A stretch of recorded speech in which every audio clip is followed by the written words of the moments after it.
सभी बच्चों को माफ कर देगा ट्रेनिंग चैप्टर। सेकंड टॉपिक है आज हमारा इलेक्ट्रिक डाइपोल। आज हम जो जो भी पढ़ने जा रहे हैं प्यारे बच्चों, उसमें बहुत सारे 11th क्लास के और नाइन्थ क्लास के बेसिक्स आने वाले। तो पहले हम उनको सीखते हैं, फिर हम एक बार इलेक्ट्रिक डाइपोल रिवाइज करेंगे, फिर हम एक बार डाइपोल मोमेंट रिवाइज करेंगे, फिर हम नेक्स्ट टॉपिक को स्टार्ट करेंगे। पुराना बनना बहुत जरूरी है। ये नहीं हम आगे बढ़े जा रहे हैं, पुराना हम बोलते जा रहे हैं। हम को रिवाइज करते रहना चाहिए, जैसे कि Coulomb's law in the vector form. तो ये सारी चीजें हमें रिवाइज करते रहना चाहिए, वरना हम भूल जाएंगे। तो चलिए आते हैं, पहले शुरू करते हैं क्लास 9th के एक बेसिक से, जो कि मैथ का है और जो बायो वाले बच्चे हैं उनके लिए बहुत इंपॉर्टेंट है। ठीक है, तो बायो वाले बच्चों के लिए मैं स्पेशली ये लाया हूं ताकि आपको कोई दिक्कत ना जाए, क्योंकि आप कभी पूछते नहीं। एक ह्यूमन मेंटालिटी होती है, हम हमें लगता है यार हम पुराना पूछेंगे तो हमारा लोगों के सामने क्या इमेज रह जाएगा, ये सब दिमाग से निकालिए। ठीक है, तो चलिए 9th क्लास का एक बेसिक, वो बेसिक ये है। आज हम सीखेंगे करस्पॉन्डिंग एंगल्स, सबसे पहली चीज इसके बारे में। फिर हम सीखेंगे ऑल्टरनेट इंटीरियर एंगल्स, इसके बारे में। ठीक है, करस्पॉन्डिंग एंगल्स और ऑल्टरनेट इंटीरियर एंगल्स बहुत आराम से पढ़ाऊंगा। इसको सीखेंगे तो आपको आगे का फिजिक्स बहुत इजी लगेगा। आइए देखिए बच्चों, ये एक लाइन है आपके पास एल, ये एक लाइन है आपके पास एन। ये दोनों आपकी पैरेलल लाइंस, पैरेलल समांतर रेखाएं। ठीक है, अब इनको एक और लाइन आके कट करके जा रही। अब जब इनको एक और लाइन आके जो कट करके जाती है, उस लाइन को आप बोलते हो ट्रांसवर्स। पहली बात आप ये याद रखें। ठीक है, आपके पास एक लाइन एल है, आपके पास एक लाइन एम है। एल और एम पैरेलल है और एल और एम को एक और लाइन कट करके जा रही है, और जो लाइन कट करके जा रही है उसका नाम है ट्रांसवर्सल। ठीक है, फोकस रखिएगा, ट्रांसवर्सल। अब ये ट्रांसवर्सल एल और एम को दो पॉइंट पे कट कर रही है। आप देख रहे हैं, एक पॉइंट, दो पॉइंट। बायो वाले बच्चों, इन दोनों पॉइंट्स को इंटरसेप्ट कहा जाता है। इंटरसेप्ट याद रखिए, इंटरसेक्ट नहीं, इंटरसेप्ट। ठीक है, ओके। हमारे पास दो पैरेलल लाइंस हैं, एल और एम। इनको एक और लाइन आके कट करके जा रही है और उस लाइन का नाम है ट्रांसवर्सल। जहां पे कट करके जा रही है प्यारे बच्चों, ये एक पॉइंट, ये दो पॉइंट, इन दोनों पॉइंट को हम बोलते हैं इंटरसेप्ट। Intercept, okay. तो हम सबसे पहले बात करते हैं करस्पॉन्डिंग एंगल्स की। करस्पॉन्डिंग एंगल्स, ठीक है। आइए देखिए, करस्पॉन्डिंग का मतलब होता है, अगर मैंने बोला मेरा राइट, तो आप भी बोलोगे आपका राइट। अगर मैं बोलूंगा मेरा लेफ्ट, तो आप भी बोलोगे आपका लेफ्ट। That's called corresponding. ठीक है, अगर मैं अपनी राइट हैंड की फोर फिंगर निकालूंगा, तो आप भी अपने राइट हैंड की फोर फिंगर निकालोगे, तो ही वो करस्पॉन्डिंग कहलाएगा। तो ये करस्पॉन्डिंग एंगल्स कैसे पहचानते हैं? ये जो पहला वाला इंटरसेप्ट दिख रहा है, इंटरसेप्ट, उसके राइट साइड का ऊपर वाला एंगल एक्स, तो दूसरे वाले इंटरसेप्ट के भी राइट साइड का ऊपर वाला एंगल ही लीजिएगा। Angle X equals to angle Y. These are called corresponding angles. मान लीजिए मैंने लिया पहले वाले इंटरसेप्ट के लेफ्ट साइड का नीचे वाला एंगल। मान लीजिए मैंने लिया पहले वाले इंटरसेप्ट के लेफ्ट साइड का नीचे वाला एंगल। ठीक है, और मैंने इसको नाम दिया एन। पहले वाले इंटरसेप्ट के लेफ्ट साइड का नीचे वाला एंगल, और मैंने प्यारे बच्चों उसको नाम दिया एन। तो आप दूसरे वाले इंटरसेप्ट के भी लेफ्ट साइड का नीचे वाला एंगल ही लोगे और नाम दोगे N. Angle N equals to angle N, corresponding angles.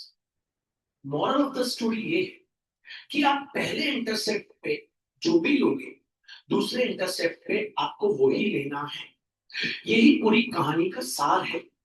अब अगर मैं आपसे पूछूं मुझे बताइए और करस्पॉन्डिंग एंगल्स, तो आपको ऐसे बताना पड़ेगा भैया पहले वाले इंटरसेप्ट का राइट साइड का नीचे वाला एंगल एस, तो दूसरे वाले इंटरसेप्ट के भी राइट साइड का नीचे वाला angle T, angle S equals to angle T, corresponding angles. जरूरी है कि लाइंस होनी चाहिए पैरेलल। अगर मान लीजिए मैं आपसे अगला पूछूं, एक ही बचा, पहले वाले इंटरसेप्ट के लेफ्ट साइड का ऊपर वाला एंगल के, तो दूसरे वाले इंटरसेप्ट के लेफ्ट साइड का दूसरा वाला angle L, angle K equals to angle L, corresponding angles. ये है करस्पॉन्डिंग एंगल्स। ठीक है, जरूरी नहीं है आपको ऐसा ही फिगर आए, जरूरी नहीं है, मैं आपको बोल रहा हूं आपको ऐसा ही फिगर आए। ठीक है, फिजिक्स कर रहे हो। अब मैं आपसे बोलता हूं L is parallel to L, corresponding angles बताइए। हाँ तो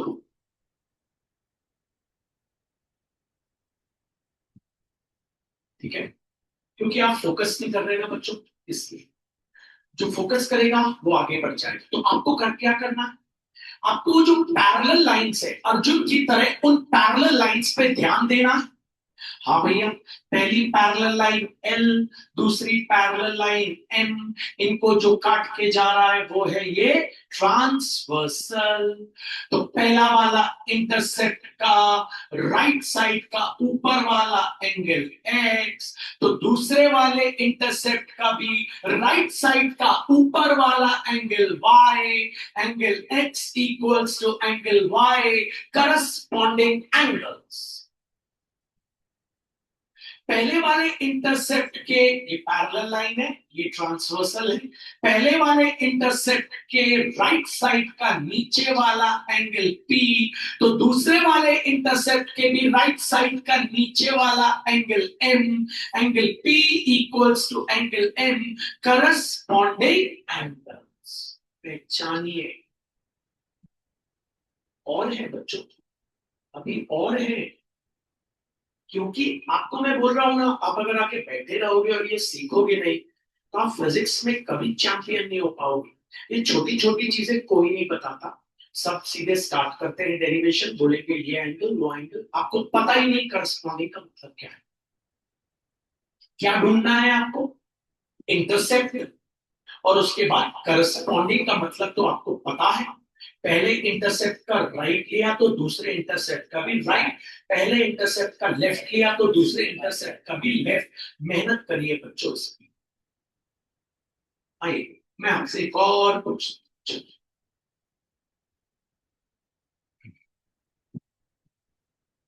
ये हो गई आपकी एल, ये हो गई आपकी एल, हाथों पर करस्पॉन्डिंग एंगल्स बताइए। ठीक है, अगर आपको अभी भी कंफ्यूजन है तो ये जो एल है इसको बढ़ा लो, ये मिल गया आपको ट्रांसवर्सल, मिल गया। पहले वाले ये भी ट्रांसवर्सल है, ये भी ट्रांसवर्सल है, पहले वाले इंटरसेक्ट ये पैरेलल है, ये दोनों पैरेलल है, इन पे फोकस करिए।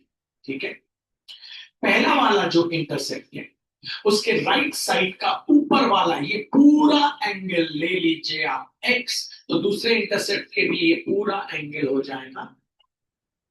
इस इंटरसेप्ट का अगर आप ये एंगल लेंगे, ठीक है, लेंगे, लेंगे, तो ये दूसरी पैरेलल है, ये ट्रांसफर है, तो इस इंटरसेप्ट का ये एंगल लेना पड़ेगा। इसको मिटा दो थोड़ी देर के लिए, अब इमेजिन कर लो, अब तो दिख गया। फोकस करिए बच्चों, फोकस, ये सब चीजें काम आनी है।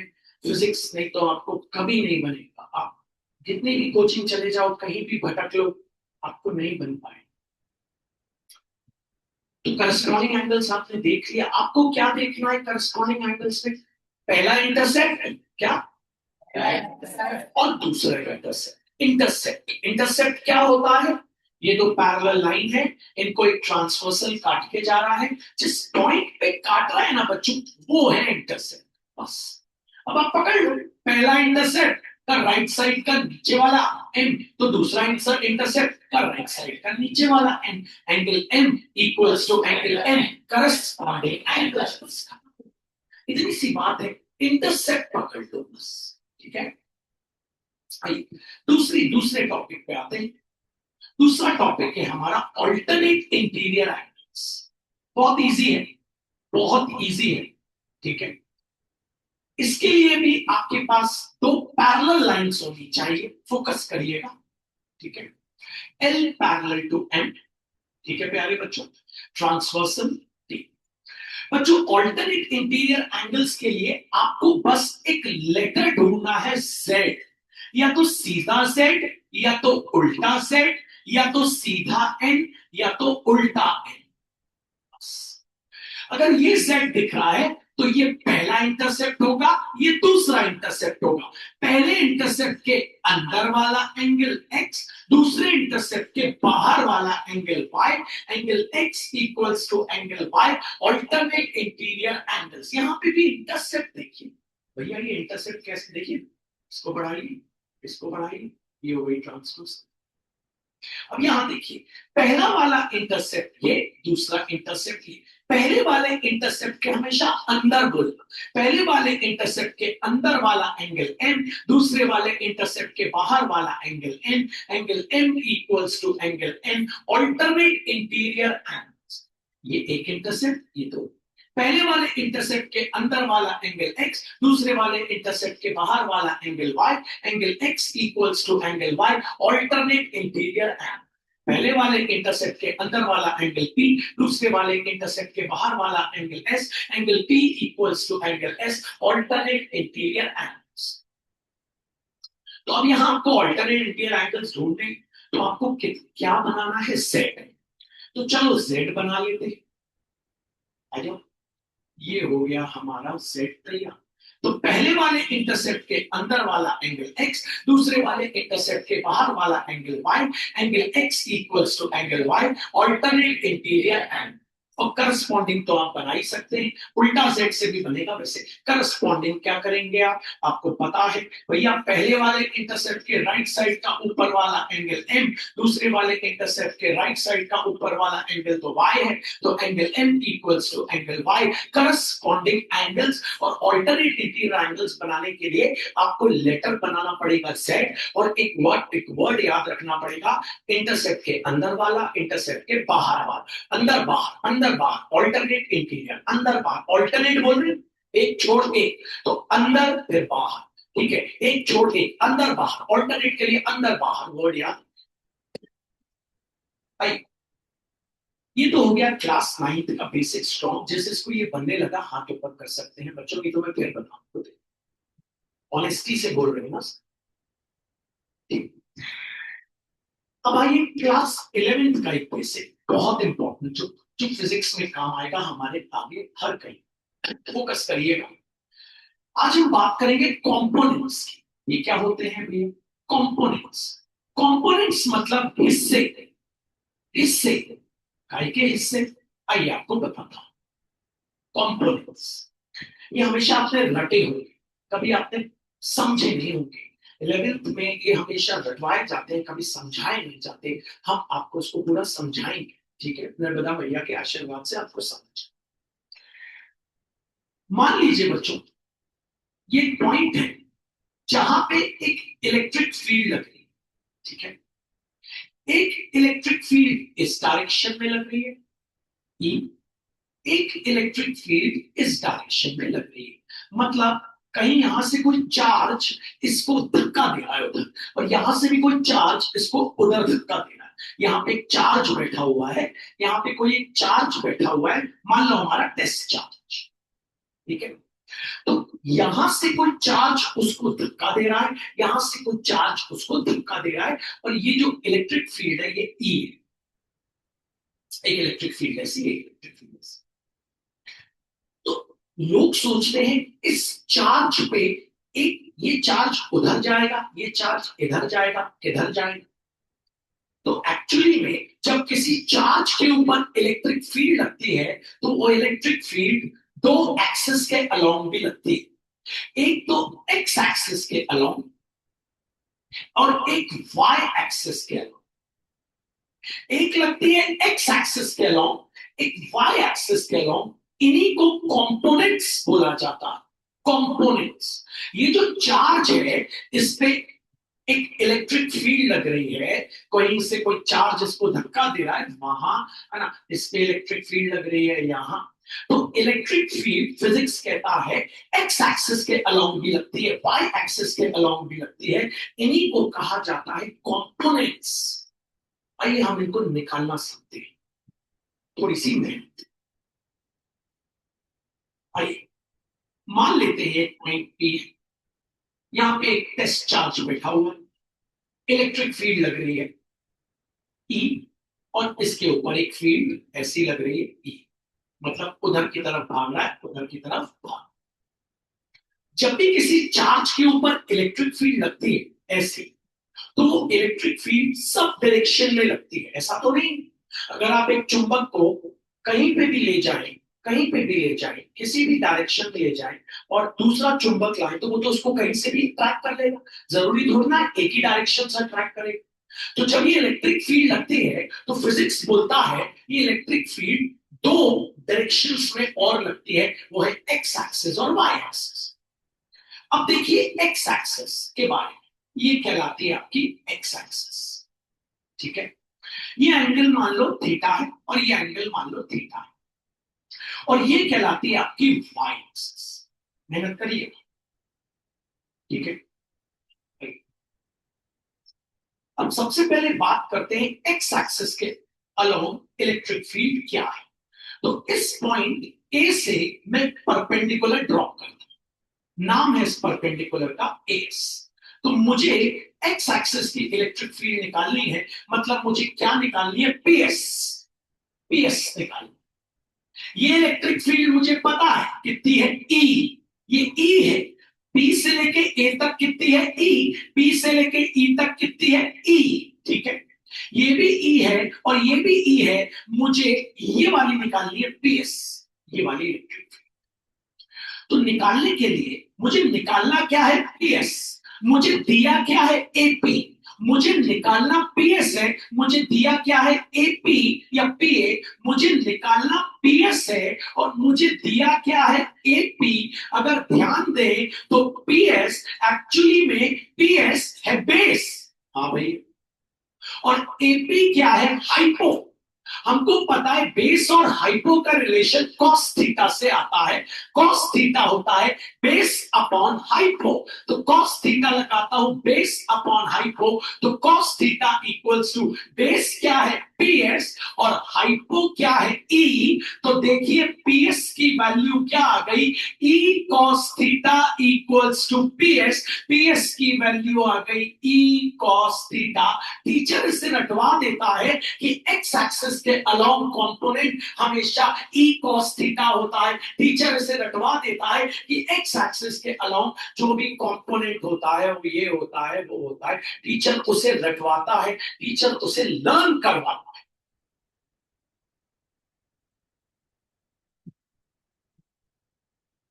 ठीक है बच्चों, बात समझ आई आपको ये बात?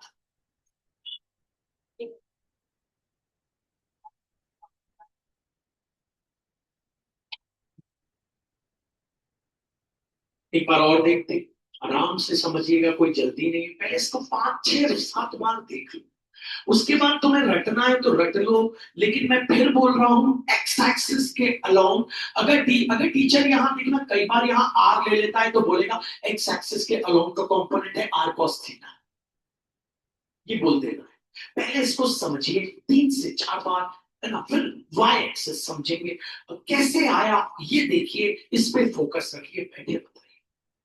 तो बच्चों ये आपके पास एक पॉइंट है जहां पे आपका एक टेस्ट चार्ज बैठा हुआ है, इसमें इलेक्ट्रिक फील्ड लग रही है ई, इस डायरेक्शन, ठीक है।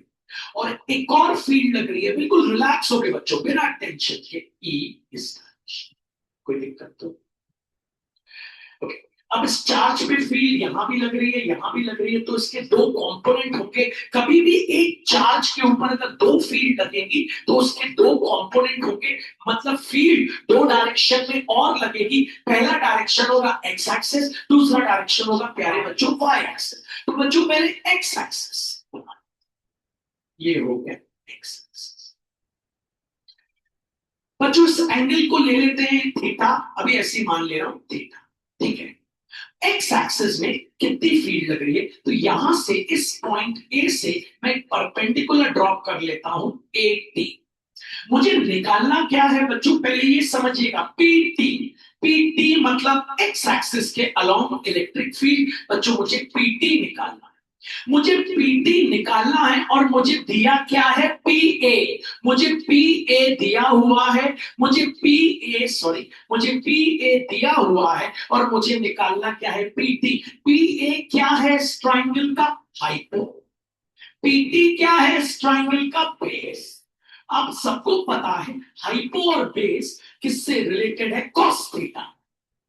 कॉस थीटा होता है curly black hairs base upon hypo, तो बेस अपॉन हाइपो। तो कॉस थीटा इक्वल्स टू, यहां पे बेस क्या है बच्चों, पीटी, अपॉन हाइपो क्या है बच्चों, ई। तो ultimately E cos theta equals to PT. तो पीटी की वैल्यू आपकी क्या आ गई, ई कॉस थीटा। इसको कहते हैं बच्चों और एक्स एक्सिस का कंपोनेंट, मतलब यहां फील्ड कितनी लग रही है, ई कॉस थीटा। यहां ई लग रही है, यहां ई लग रही है, यहां कितनी लग रही है, एक्स एक्सिस के अलोंग ई कॉस थीटा। अब बच्चों वाई एक्सिस की क्या फील्ड है, ये हो गई हमारी वाई एक्सिस, ठीक है। यहां से हम एक परपेंडिकुलर ड्रॉप करते हैं, इसको मान लेते हैं के। ये वाई एक्सिस की फील्ड है, मतलब कौन है, पीके। पीके हमको निकालना है। हमको पता है जेड बन रहा है, हमको पता है जेड बन रहा है, ऑल्टरनेट इंटीरियर एंगल्स इक्वल होते हैं, तो ये थीटा है तो ये भी थीटा होगा बच्चों। क्योंकि z बन रहा है, आपको फोकस करना है ना बच्चों, ये z बन रहा है तो ये थीटा है, तो ये भी क्या होगा, थीटा। अब हमको क्या निकालना है, पीके। याद रखिए बच्चों, जो थीटा होता है उसके सामने वाला परपेंडिकुलर होता है। जैसे ये राइट एंगल ट्राइंगल है, थीटा है, हमेशा थीटा के सामने वाला कौन होता है, परपेंडिकुलर, और 90 के सामने वाला होता है हाइपो। तो ये थीटा है, तो थीटा के सामने वाला ये जो पीके है, ये पीके क्या हो गया बच्चों, परपेंडिकुलर। क्योंकि थीटा जो एंगल है उसके सामने वाला हमेशा कौन होता है, परपेंडिकुलर, मतलब ये पीके क्या हो गया, परपेंडिकुलर। आपको परपेंडिकुलर निकालना है, और हाइपो दिया हुआ है। हाइपो कौन है, 90 के सामने वाला, मतलब हाइपो कौन है, पीए। पीए आपको दिया हुआ। पीए क्या है बच्चों, हाइपो। हाइपो और परपेंडिकुलर के बीच का रिलेशन साइन थीटा से आता है। साइन थीटा होता है परपेंडिकुलर अपॉन हाइपो। तो sine theta equals to, perpendicular कौन है इस ट्रायंगल में, एंगल के सामने वाला, मतलब परपेंडिकुलर कौन है, पीके, अपॉन हाइपो कौन है, 90 के सामने वाला, नाम क्या है उसका, ई। तो हो गया E sine theta equals to पीके। तो भैया पीके आ गया ई साइन थीटा। तो वाई एक्सिस का कंपोनेंट आ गया ई साइन थीटा। टीचर बोलता है याद कर लो, एक्स एक्सिस का E cos theta, Y axis का ई साइन थीटा। टीचर आपको 100 बार यही बोलेगा, लर्न इट, लेकिन निकालना सीखिए। मैं आपको ये 5 बार से और सिखाऊंगा, उसके बाद ही आ पाऊंगा अगले टॉपिक पे। 5 बार सिखाऊंगा बच्चों, ठीक है। आप बस मेहनत करना। ऑल्टरनेट इंटीरियर एंगल्स आपको पता है लेटर सेट में बनते हैं, करस्पॉन्डिंग एंगल्स आपको पता है इंटरसेप्ट से बनते हैं। इसी प्रकार बच्चों ये दोनों कंपोनेंट्स निकालना सीखिए। मान लीजिए ये चार्ज है, इस पे एक इलेक्ट्रिक फील्ड यहां लग रही है ई, इस पे एक इलेक्ट्रिक फील्ड यहां लग रही है ई, ठीक है। अब आपको इसके दोनों कंपोनेंट्स निकालने हैं, मतलब एक्स एक्सिस के अलोंग इलेक्ट्रिक फील्ड निकालनी है, और प्यारे बच्चों वाई एक्सिस के अलोंग इलेक्ट्रिक फील्ड फील्ड निकालिए। पहले एक्स एक्सिस के अलोंग इलेक्ट्रिक फील्ड निकालते हैं। तो ये हो गया हमारा एक्स एक्सिस, प्यारे बच्चों नाम दे देते हैं, ठीक है। और ये एंगल क्या हो गया बच्चों, मान लेते हैं थीटा और थीटा, ठीक। अब यहाँ पे पॉइंट मार्क कर लेते हैं ओ, यहाँ पे मार्क कर लेते हैं ए से एक परपेंडिकुलर ड्रॉप करते हैं ए टी। अगर मैं आपसे बोलूं निकालना क्या है तो आप बता सकते हो, हाँ भैया मुझे ओटी निकालना है, मुझे ओटी निकालना है। I have to find OT. OT क्या है, एक्स एक्सिस के अलोंग जो कंपोनेंट है, मतलब इलेक्ट्रिक फील्ड जो एक्स एक्सिस पे इलेक्ट्रिक फील्ड लग रही है वो है ओटी, तो वो मुझे निकालना है। और भैया मुझे ओ ए दिया हुआ है, ओ ए कितना दिया हुआ है, ई दिया हुआ है। और ओटी है क्या एक्चुअली में, बेस, आपको पता है ओटी क्या है, बेस। और ई क्या है, मतलब ओ ए क्या है, हाइपो। बेस और हाइपो का रिलेशन कॉस थीटा से बनता है, तो आपको पता है cos theta equals to base upon hypo. तो cos थीटा इक्वल्स बेस क्या हो गया बच्चों, ओटी अपॉन हाइपो क्या हो गया, ई। तो अल्टीमेटली वहां चला गया, तो E cos theta equals to OT. तो ओटी आपका आ गया ई cos थीटा। अब प्यारे बच्चों वाई एक्सिस के अलोंग भी एक इलेक्ट्रिक फील्ड बन रही होगी, वो भी आपको निकालनी है। तो आप क्या करेंगे, वाई एक्सिस यहां से परपेंडिकुलर ड्रॉप करेंगे, इसको पी मान लेंगे। आपको पता है alternate interior angle letter Z में बनते हैं, इंटरसेप्ट के अंदर वाला, इंटरसेप्ट के बाहर वाला, तो ये भी क्या हो गया, थीटा। अब आपको ओपी निकालना है बच्चों, ओपी आपको निकालना है। ओपी है क्या बच्चों, ओपी ओपी है क्या, तो एंगल के सामने वाला हमेशा परपेंडिकुलर होता है। कोई भी एंगल हो उसके सामने परपेंडिकुलर, तो ओपी आपका परपेंडिकुलर। और दिया क्या है आपको, ओ ए। ओ ए क्या है आपको दिया हुआ है, और वो क्या है आपका हाइपो। हाइपो और परपेंडिकुलर के बीच का रिलेशन साइन से आता है, तो निकालते हैं sine theta equals to perpendicular upon hypo.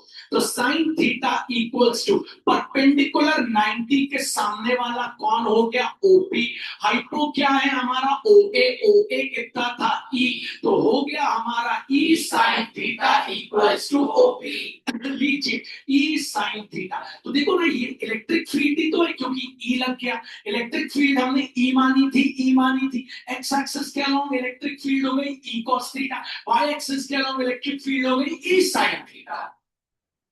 ऐसे चाहे तो हम रट भी सकते हैं, लेकिन रट के पढ़ना कोई फायदा नहीं है फिजिक्स। आइए एक बार और देखते हैं। ऑल्टरनेट इंटीरियर एंगल्स याद रखिए, करस्पॉन्डिंग एंगल्स याद रखिए, छोटी छोटी चीजें बच्चों याद रखिए। क्लास रेगुलर आइए, अब आप चैंपियन हो जाएंगे। आप स्कूल में टीचर को पढ़ा सकते हैं, इतना मैं आपको बता दूं, अपने दोस्तों को पढ़ा सकते हैं, आप किसी से भी लोहा ले सकते हैं अगर आपके पास बेसिक्स है, ठीक है। आइए एक बार और समझते हैं। मान लीजिए आपके पास ये चार्ज है, इसके ऊपर एक इलेक्ट्रिक फील्ड लग रही है, मान लीजिए लग रही है ई, और यहाँ पे भी एक और लग रही है ई। अब आपको पता है इसके दो कंपोनेंट्स होंगे, एक कंपोनेंट होगा अलोंग द एक्स एक्सिस। बच्चों कंपोनेंट का मतलब समझ आया, हिस्से, इलेक्ट्रिक फील्ड के हिस्से। अब ये फील्ड, इलेक्ट्रिक फील्ड की तो बहुत सारी लाइंस होती हैं आपको पता है, तो हम मान लेते हैं एक लाइन एक्स एक्सिस पे भी होगी, एक लाइन वाई, और भी होंगी, यहाँ भी होंगी, यहाँ भी होगी, लेकिन जो एग्जिस्ट करता है मैथ्स में वो एक्स एक्सिस और वाई एक्सिस। तो हमें एक्स एक्सिस पे कितनी फील्ड है वो निकालनी पड़ेगी। तो ये एंगल हम थीटा ले लेते हैं, ये एंगल भी हम थीटा ले लेते हैं, तैयार। तो वो कैसे निकालेंगे, आइए हम सबसे पहले इस पॉइंट को ए लेते हैं, ए से एक परपेंडिकुलर ड्रॉप करते हैं पी।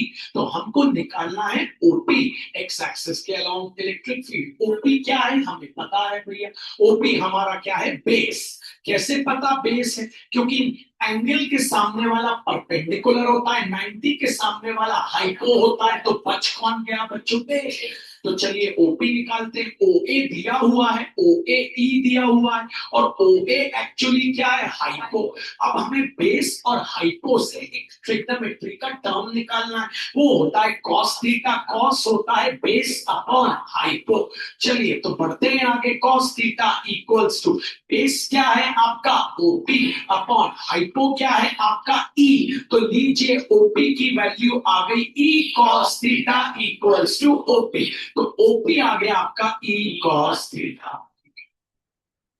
अब चलिए वाई एक्सिस के अलोंग भी आपको फील्ड निकालनी है, ये रही आपकी वाई एक्सिस, ठीक है, जैसे एक्स एक्सिस पे वाई एक्सिस पे।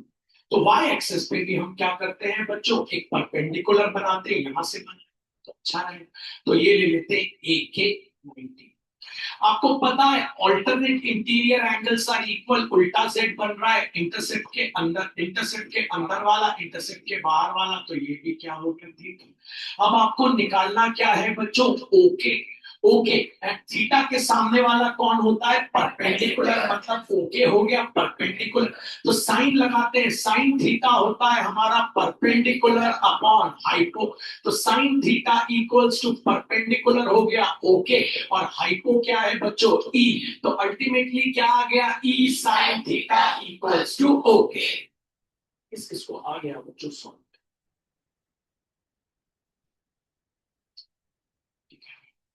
चलिए अब मैं आपको एक बार जल्दी से रिकॉल करता हूं इलेक्ट्रिक डाइपोल, फिर एक बार डिराइव कराता हूं एक बार और, फिर मैं आ जाता हूं नेक्स्ट डेरिवेशन पे, क्योंकि अगला टॉपिक टॉर्क है।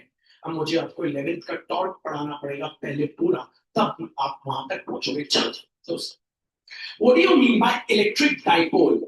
Whenever two equal and opposite charges, भैया से सुन लो एक बार रिवाइज करो। Whenever two equal and opposite charges are placed very close to each other, separated भी बोल सकते हैं। Whenever two equal and opposite charges are separated at a very small distance, that is micro, आपको पता है मिली और nano, ठीक है, it is known as electric dipole, ठीक है। और इस डिस्टेंस को हम क्या ले लेते हैं, 2l, और ये बीच में इसका सेंटर ले लेते हैं, ये आपका कितना है l, ये आपका कितना है l, 2-3 बार मुझसे सुन लो। What do you mean by electric dipole? Whenever two equal and opposite charges are separated at a very small distance, that is micro, milli or nano, ठीक है, और हमने ले लिया 12, then it is known as electric dipole। या इससे क्या होता है भैया, एक इलेक्ट्रिक फील्ड बनती है। ये एक इलेक्ट्रिक फील्ड बनाता है, कहाँ काम आता है, माइक्रोवेव ओवन्स में, वायरलेस में, हर कहीं ये काम आता है, फोन्स में, टेलीफोन्स में, टेलीविजन में, हर कहीं काम आता है। फिर हमने पढ़ा था dipole moment. What do you mean by dipole moment, ठीक है, ध्यान दीजिएगा। जब डाइपोल मोमेंट की डेफिनेशन लिखते हैं ना, तो पहले नेगेटिव चार्ज लिखा करें, क्योंकि वो एक वेक्टर क्वांटिटी, और डाइपोल मोमेंट का डायरेक्शन मैंने बताया था नेगेटिव टू पॉजिटिव, याद होगा आपको, नेगेटिव टू पॉजिटिव। अगर याद नहीं है आपको तो मैं आपको याद दिला देता हूं, नेगेटिव टू पॉजिटिव मैंने बीच में आपको बताया था डाइपोल मोमेंट, ठीक है। आपको पता है इसको अपन डिनोट करते हैं P से, ये होता है 2l into charge. What do you mean by dipole moment? ठीक है, आपको पता है दो चार्जेस के बीच का जो मेजरमेंट है, ठीक है ना, उसी को डाइपोल मोमेंट कहते हैं। याद है आपको, ये क्या बताता है, स्ट्रेंथ किसकी, इलेक्ट्रिक डाइपोल की। It tells the strength of the electric dipole, और यही आपका डाइपोल मोमेंट है। फॉर्मूला याद रखिएगा 2l इंटू क्यू, एक भूलिएगा नहीं, डाइपोल मोमेंट, ठीक है। Dipole moment is the measurement of separation between the charges.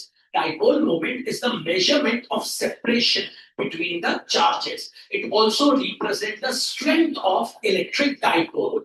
Dipole moment is the measurement of separation of charges. It also represents the strength of the electric dipole.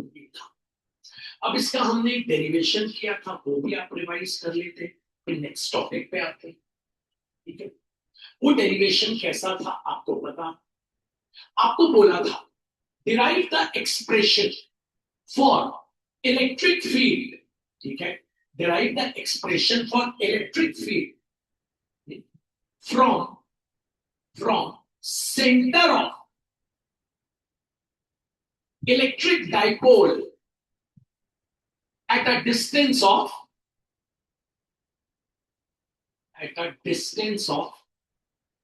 x from कहां से बच्चों, centre, ठीक है। तो आपने derivation start किया था। आपने सबसे पहले दो चार्ज लिए थे, एक पॉजिटिव ले लिया था, एक नेगेटिव ले लिया था, है ना। इनके बीच का डिस्टेंस आपको पता है क्या लिया था, 2l। यहाँ सेंटर लिया था, ये डिस्टेंस आपने क्या लिया था, l, और ये भी लिया था l। ठीक। यहाँ इस O से कितनी दूरी पे, इस O से आपको कहां तक जाना पड़ेगा, x। मतलब O से लेके P तक की दूरी आपके पास कितनी थी, x।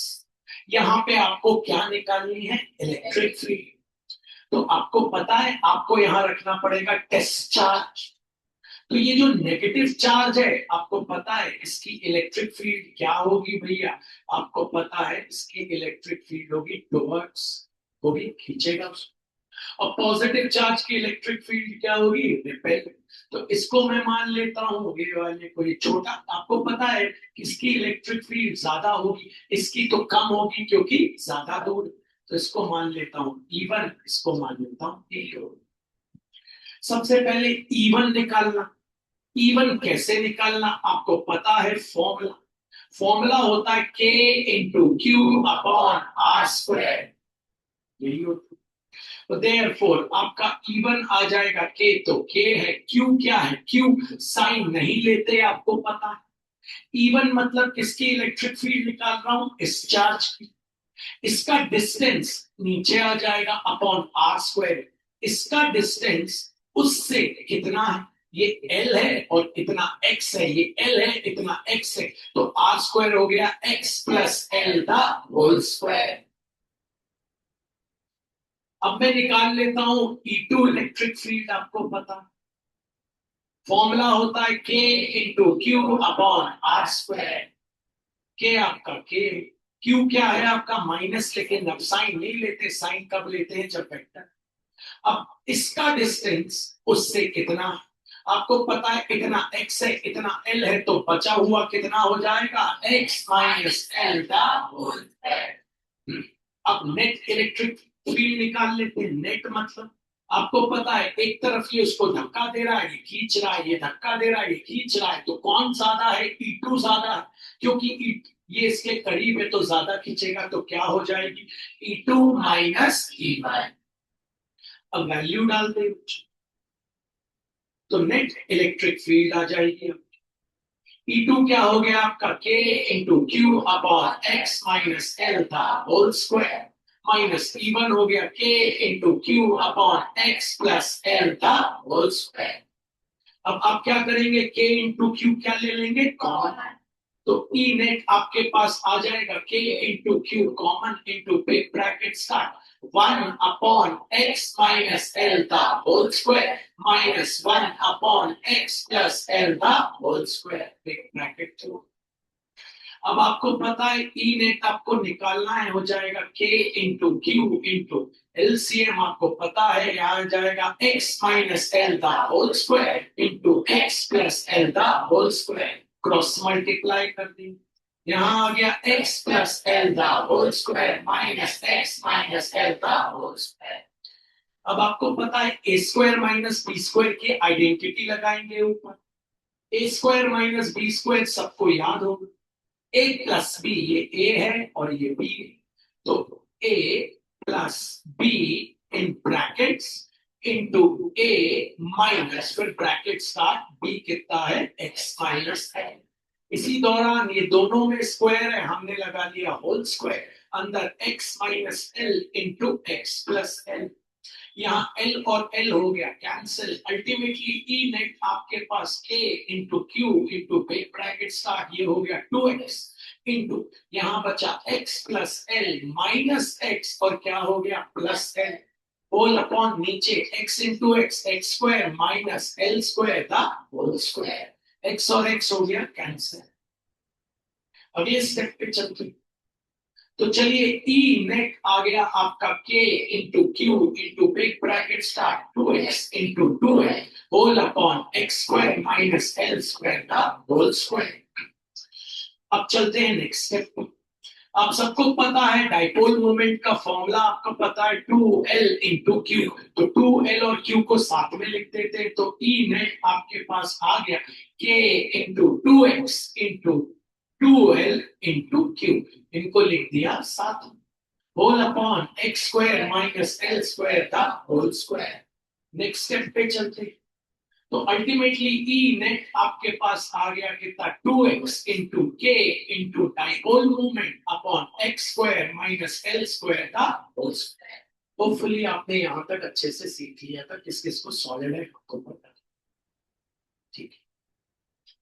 अब मेरी बात ध्यान से सुनो, एक बहुत ही इंपॉर्टेंट बात इसके आगे जो बात, अगर आप दिमाग लगाएंगे, ये आपका पहला चार्ज था, ये आपका दूसरा चार्ज, इनके बीच का डिस्टेंस जो था वो किस में था, या तो माइक्रो में, या तो मिली में, या तो नैनो। और यहां जहां आपका टेस्ट चार्ज बैठा था, ये जो डिस्टेंस था सेंटर से, ये मीटर में था या सेंटीमीटर में था, सेंटीमीटर में भी बोल सकते, मतलब ये जो x है, ये जो आपका x है, वो इस L से बहुत बहुत बहुत बड़ा है। आपका जो x है, ये x इस L से बहुत बड़ा है, क्योंकि L तो काय में, माइक्रो में। आपको पता है माइक्रो मतलब 10 टू द पावर -6, मिली मतलब 10 टू द पावर -3, नैनो मतलब 10 टू द पावर -9। तो आपका x तो बहुत बड़ा है L से।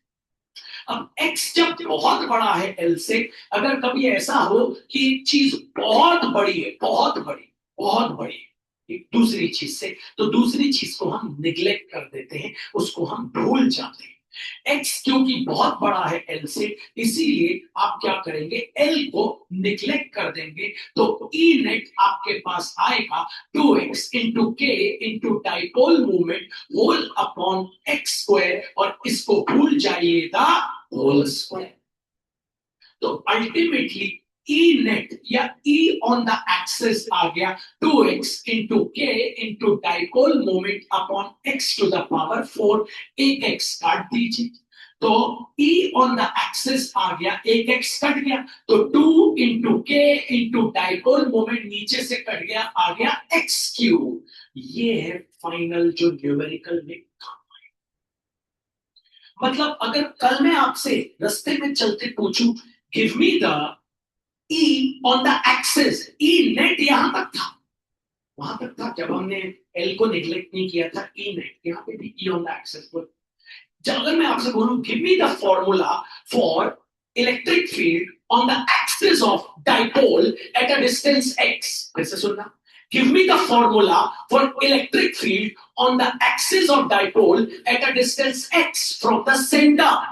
मुझे फॉर्मूला बताइए इलेक्ट्रिक फील्ड निकालने का डाइपोल के सेंटर से x की दूरी पे, तो आप बोलेंगे भैया फॉर्मूला है E on axis equals to 2 into K into dipole moment whole upon x cube.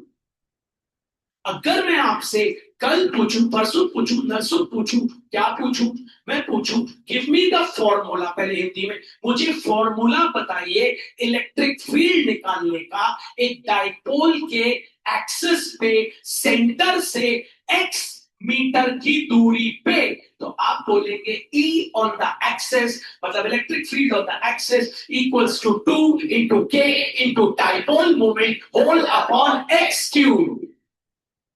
अगर मैं आपसे टीचर वाइवा में बात करेगा, जब आपका वाइवा होता है ना, तो आपसे ऐसा पूछेगा गिव मी द एक्सप्रेशन या give me the electric field, give me the electric field on the axis of the electric dipole which is at a distance of x from the center of the dipole, तो आप बोलोगे electric field on the axis equals to 2 into k into dipole moment whole upon x cube। अगर मैं आपसे पूछ लूं मुझे formula बताइए इलेक्ट्रिक फील्ड निकालने का एक डाइपोल के एक्सिस पे जो डाइपोल के सेंटर से x क्यूब मीटर की दूरी पे है, तो आप बोलेंगे electric field on the axis equals to 2 into k into dipole moment whole upon x cube. एक चीज सुनिए, आज जब इसको आप डिराइव करेंगे आप ई नेट तक पहुंच जाते हैं ऐसे, 2x into k into dipole moment whole upon x square minus L square का whole square। उसके बाद आप क्या करेंगे, फिर से डायग्राम बना। ये हो गया आपका नेगेटिव चार्ज, ये हो गया आपका पॉजिटिव चार्ज, इनके बीच का डिस्टेंस हो गया 2L। ठीक है, और ये कितना है आपका L, और ये भी है आपका L। यहां से इस पॉइंट तक, यहां से कितना है भैया x, सेंटर से, है ना बच्चों। अब आपको पता है x is very very very greater than L। x आपका L से बहुत बहुत बहुत बड़ा है। जब भी कोई किसी चीज से बहुत बहुत बहुत बड़ी होती है, तो दूसरी चीज को हम क्या कर देते हैं, निकलेक्ट। तो हम इसको क्यों, अब मैं आपसे बोलता हूं यार, मेरे पास 5 किलोमीटर लंबी रस्सी है। आपने बोला ठीक है भैया, मेरे पास ना 2 सेंटीमीटर लंबी रस्सी। तो आपकी रस्सी मेरी रस्सी के सामने कछू लगे। मैंने बोला यार मेरे पास 5 लाख रुपए, आपने बोला मेरे पास 5 पैसे। खड़े रहोगे 5 पैसे लेके? नहीं। तो निगलेक्ट कर दिया जाएगा, आप बोलोगे कुछ नहीं। जैसे दोस्त लोग बोलते हैं ना, अगर खाने चले हैं, कितने में ला रहे हैं, 550 तू, 1000 तू, 1500, आपकी जेब में 10 रुपए तू। बोले नहीं है, आप तो निगलेक्ट ही करोगे ना। अब आप बोलोगे 10 रुपए, तो वो लोग हंसेंगे। आप बोलोगे है, सच्चा है। तो जब भी कोई चीज बहुत बड़ी होती है दूसरी चीज से, तो दूसरी चीज को हम लोग क्या कर देते हैं, निगलेक्ट। तो हम एल को भूल जाएंगे, तो अल्टीमेटली ई नेट आएगा 2x into K into dipole moment whole upon, अब हम भूल गए तो बचा क्या, X square the whole square. तो अल्टीमेटली थोड़ा सा सिंप्लीफाई करेंगे तो ई नेट हमारे पास आ जाएगा 2x into K into dipole moment whole upon x to the power 4। नीचे 4x से ऊपर 1 काट दो, तो ई नेट आ गया 2 into K into dipole moment upon x cube. तो ये ऐसे कभी नहीं पूछेगा टीचर आपसे। जब स्कूल का टीचर, क्लास का टीचर, कोचिंग का टीचर तो खुदा बसा है, आपको मारना तो सीधे मुझे खड़े हुए, give me the electric field on the axis of electric dipole from the center at a distance x। नहीं बना तो चार चार चार, अब आपने बोल दिया, है ना। अब यहाँ, अच्छा एक चीज और, अब यहाँ ई नेट नहीं लिखना, मैं बार बार ई, आप क्या लिखोगे, ई ऑन द एक्सिस, क्योंकि एल को हम भूल गए। तो आप बोलोगे electric field on the axis equals to 2 into k into dipole moment whole upon x cube। Clear है? आप इसका वीडियो देख लेना पिछला वाला, तो आपको ये बन जाएगा, है ना। This is very important. आइए अगला डेरिवेशन स्टार्ट कर रहे हैं हम लोग, सेकंड है हमारा। ये मैंने आपको रिवाइज कराया फिर से, ताकि आपको कोई दिक्कत ना जाए। व्हाट इज इलेक्ट्रिक डाइपोल, आपको पता है, two equal and opposite charges separated at a very small distance, micro, milli, nano. This is called electric dipole. What is dipole moment? Dipole moment equals to 2L into charge. Dipole moment is the measurement of separation of charges. It also represents the strength of electric dipole. अब जो अगला derivation पहले हिंदी में बताऊंगा, अच्छे से हिंदी में इसलिए बताता हूं बच्चों को, ताकि हम समझ पाए। हमको इलेक्ट्रिक फील्ड निकालनी है, ठीक है, जो इलेक्ट्रिक डाइपोल के सेंटर ओ से x यूनिट दूर हो और परपेंडिकुलर बाइसेक्टर पे हो।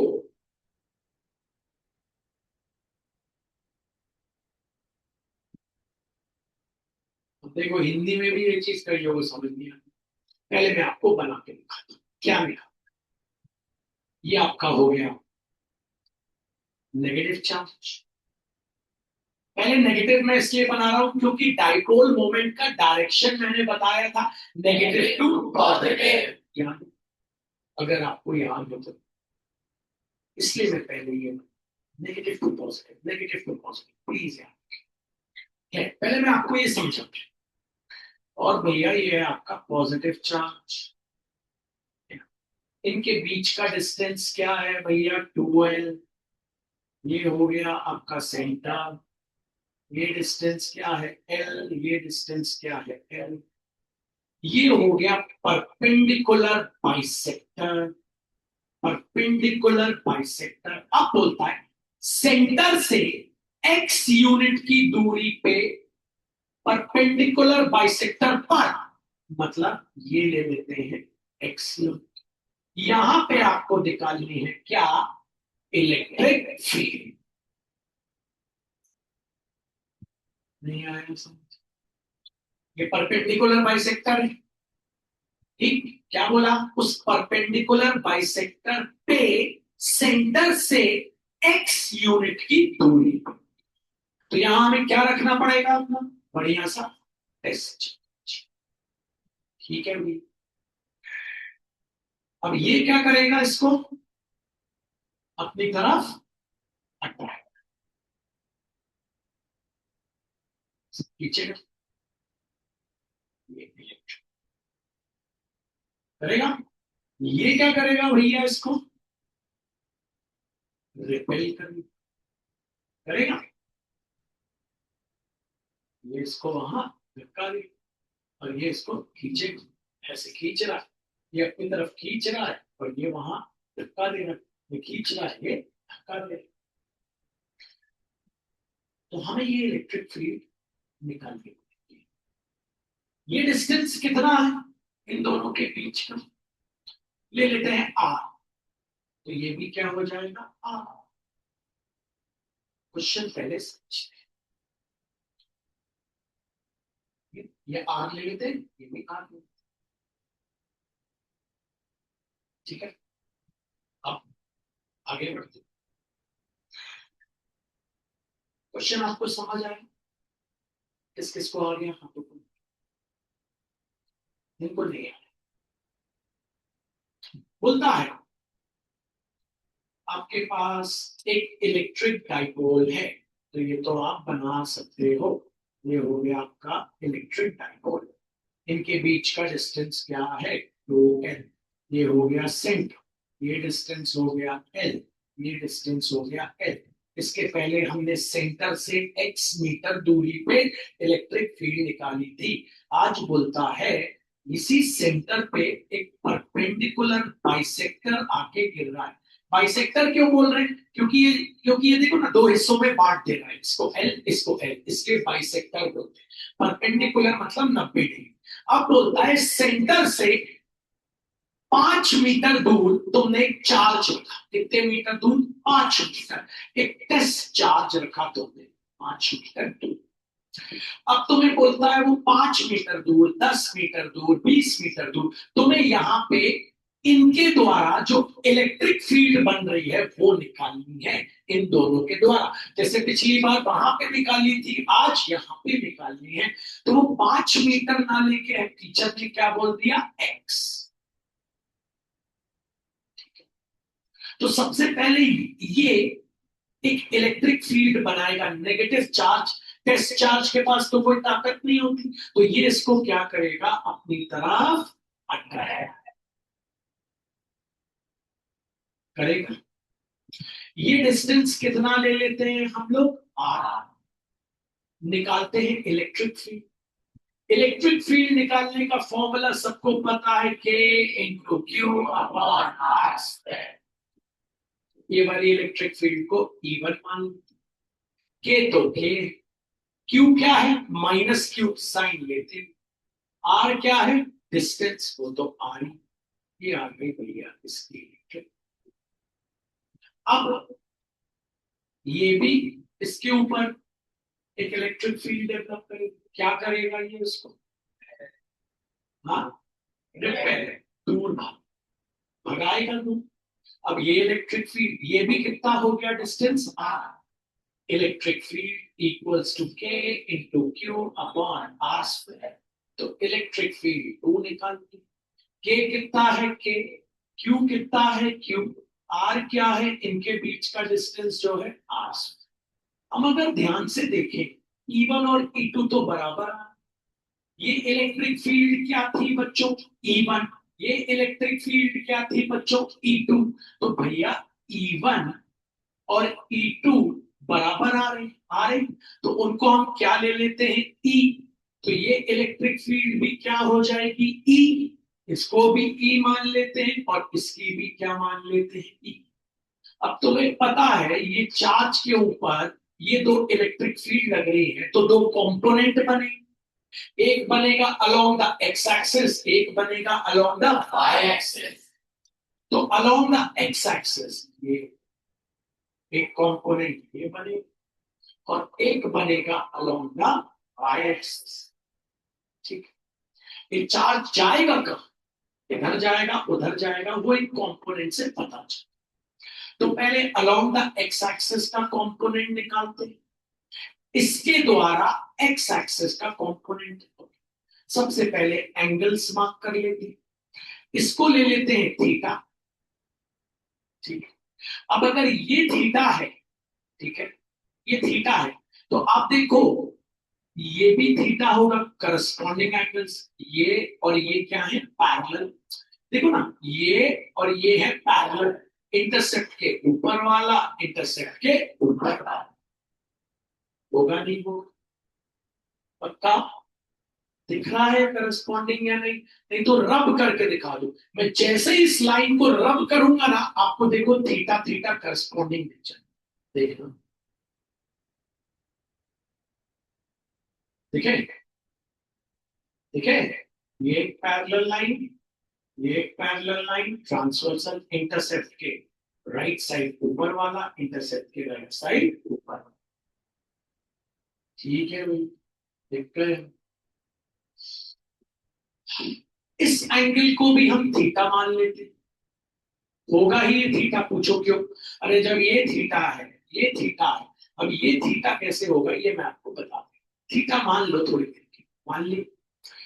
अब अगर देखना ये थीटा है तो जेड बन रहा है उल्टा, ध्यान दो, देखो उल्टा जेड बन रहा है या नहीं, हाँ भैया बन रहा है, बन रहा है।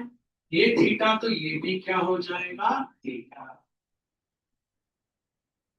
अब आसानी से हम x का कंपोनेंट निकाल सकते हैं, ये e है, ये भी e है। x का कंपोनेंट e cos थीटा आ जाएगा इस चार्ज की वजह से।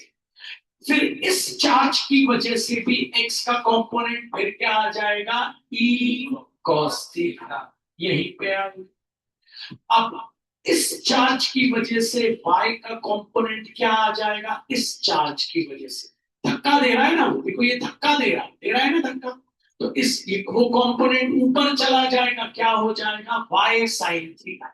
लेकिन ये क्या कर रहा है, खींच रहा है, तो इस चार्ज की वजह से y का कंपोनेंट इस बार कहां आएगा, नीचे, और वो क्या आ जाएगा, y sin थीटा। तो y sin थीटा दोनों कट जाएंगे, क्योंकि एक y sin थीटा ऊपर की तरफ जा रहा है, एक y sin थीटा नीचे की तरफ आ रहा है, एक प्लस में एक माइनस में, तो दोनों कट जाएंगे। तो सिर्फ क्या बचेगा, एक e cos थीटा और एक और e cos थीटा। तो नेट इलेक्ट्रिक फील्ड आ जाएगी 2e cos थीटा। आपको सही है कुछ आज बस बता रहा हूं, बिल्कुल रिलैक्स रहिएगा। ये किसी को नहीं आता समझ में, ये कैसे आ रहा है, क्या हो रहा है, पहली बार में सबके सिर के ऊपर से निकल पाए। यहाँ पे पूरे कंपोनेंट्स निकालने पड़ेंगे। आपके पास एक चार्ज है पॉजिटिव चार्ज, आपके पास एक चार्ज है नेगेटिव चार्ज। मेहनत करना बच्चों, मैं भी यहाँ मेहनत कर रहा हूं, बैठे मत रहना, खुद से भी दिमाग लगा। इनके बीच का डिस्टेंस क्या है बच्चों, 2l। ये हो गया आपका मास सेंटर O, ये हो गया L, ये हो गया L। क्वेश्चन क्या बोल रहा, इस सेंटर पे है परपेंडिकुलर बाइसेक्टर। इस सेंटर से कितनी दूरी पे भैया, x यूनिट दूरी, है ना। आपको क्या निकालनी है, इलेक्ट्रिक फील्ड इस पॉइंट पे, इस पॉइंट P पे। तो आपने यहां क्या रख दिया, अपना टेस्ट चार्ज। अब ये इस पे फील्ड कैसी बनाएगा, इसको अपनी तरफ अट्रैक्ट करेगा, करेगा नहीं करेगा, नेगेटिव पॉजिटिव को अट्रैक्ट करेगा। अच्छा, ये अपनी फील्ड कैसी बनाएगा, उस पे उसको क्या करेगा, रिपेल करेगा। तो इसकी फील्ड ये हो गई और उसकी फील्ड वो हो गई। वो रिपेल कर रहा है और ये अट्रैक्ट कर रहा है। निकालते हैं पहले इस पे इलेक्ट्रिक फील्ड E1। फॉर्मूला होता है K into Q upon R square. E1 निकालते हैं, के है, Q क्या है, प्लस क्यू, साइन लेते नहीं है, R इतने डिस्टेंस को ले लेते हैं R, तो ये भी डिस्टेंस क्या हो जाएगा, R। ये दोनों डिस्टेंस इक्वल क्यों हो गए, क्योंकि ये दोनों ट्राइंगल कॉन्ग्रुएंट है, ये दोनों ट्राइंगल कॉन्ग्रुएंट है। क्योंकि अगर अगर हम बात करें 9th क्लास की कॉन्ग्रुएंसी, तो उससे मैं आपको वो नहीं देगा। अब चलिए E2 निकाल लेते हैं, मतलब इस चार्ज के द्वारा इस पे इलेक्ट्रिक फील्ड। तो E2 का फॉर्मूला है K into Q upon R square. तो K है, Q क्या है, माइनस क्यू, तो साइन लेते नहीं है, डिस्टेंस क्या है दोनों का, आर। तो आप देख रहे हैं E1 और E2 दोनों इक्वल आए हैं। E1 equals to E2 equals to ले लेते हैं हम E, मतलब ये इलेक्ट्रिक फील्ड भी E हो गई और ये इलेक्ट्रिक फील्ड भी क्या हो गई, E। अब इस पे जो इलेक्ट्रिक फील्ड लग रही है वो एक उधर एक इधर, तो हम दो कंपोनेंट्स निकालते हैं। सबसे पहले निकालते हैं अलोंग द एक्स एक्सिस। इस चार्ज के द्वारा इस पे इलेक्ट्रिक फील्ड ये, तो अलोंग द एक्स एक्सिस क्या हो जाएगी, ई कॉस थीटा। इस चार्ज के द्वारा फिर इस पे along the x axis, along the x axis वो भी क्या हो जाएगी, ई कॉस थीटा। तो दोनों अब आप बोलेंगे वो फील्ड इधर क्यों नहीं जा रही, मैं जानता हूं। जैसे आपने बोला ना, इस चार्ज, ये चार्ज जब इसको धक्का देगा तो electric field E cos theta, ये एक्स एक्सिस का कंपोनेंट है, ठीक है। तो आपने आपने मुझसे ये नहीं पूछा ये चार्ज जब इसको धक्का देना है तो इस तरफ क्यों नहीं आया ई कॉस। आपने पहला सवाल मुझसे ये, मैं जवाब, ठीक है। अब पहले वाई देखते हैं, अलोंग द वाई। अब ये चार्ज इसको क्या कर रहा है, धक्का दे रहा है, तो इसकी इलेक्ट्रिक फील्ड ये चली गई, क्या हो गया बच्चों, ई साइन थीटा ऊपर की। ये चार्ज इसको अपनी तरफ खींच रहा है, तो इसकी इलेक्ट्रिक फील्ड ये क्या हो जाएगी, ई साइन थीटा। अब ये ई साइन थीटा एक पॉजिटिव है एक नेगेटिव है, तो ये दोनों क्या हो गए, कैंसिल। तो नेट इलेक्ट्रिक फील्ड आ गई कितनी, इस चार्ज पे हो गई 2e cos थीटा। अब आपको ये पूछना चाहिए कि यहां हमने क्यों किया, पहले तो आप ये समझिए। अब हम अगले स्टेप में e की वैल्यू डाल देंगे, cos थीटा की वैल्यू डाल देंगे ट्राइंगल से निकाल के, और आंसर आ जाएगा। लेकिन मेरा सवाल ये है, नेट इलेक्ट्रिक फील्ड निकालनी थी। जब पिछली बार निकाली थी तो E2 माइनस E1 करा, क्योंकि एक की फील्ड ज्यादा थी एक की फील्ड कम थी। इस बार हमने दोनों का डिस्टेंस सेम था, इसलिए नेट इलेक्ट्रिक फील्ड रिजल्टेंट से निकाला। एक रिजल्टेंट ये है, एक रिजल्टेंट ये। तो पहला वाला रिजल्टेंट भी ई कॉस थीटा, इसकी वजह से दूसरा वाला रिजल्टेंट भी ई कॉस थीटा, इसकी वजह से इधर ही क्यों आया, उधर क्यों नहीं गया। जैसे इसकी वजह से y का रिजल्टेंट ई साइन थीटा ऊपर है, इसकी वजह से y का रिजल्टेंट ई साइन थीटा नीचे, तो ये दोनों रिजल्टेंट क्या हो गए, कैंसिल हो। यहां पे क्यों नहीं, मेरा सवाल समझो, जवाब। पहले पहले आपको क्वेश्चन किस किस को समझ आना, श्योर है। हमको निकालनी है इलेक्ट्रिक फील्ड एक परपेंडिकुलर पर्सन। तो अभी हम इसको रोकते हैं, आज अगली क्लास में हम देखेंगे। आज हमने बेसिक देख लिया पूरा, आज हमने पुराना रिवाइज भी कर लिया, और अगली क्लास में हम बहुत इजी है, अगली क्लास में डिराइव कर लेंगे, ठीक। और अगली क्लास में हम टॉर्क भी स्टार्ट करेंगे। ठीक है, तो मैं आप सबको यही बोल रहा हूँ, बेस अपना स्ट्रॉन्ग, बेस बन गया अब आगे, ठीक है, सभी को मार्क कर देगा चेंज नहीं निकालना चाहिए।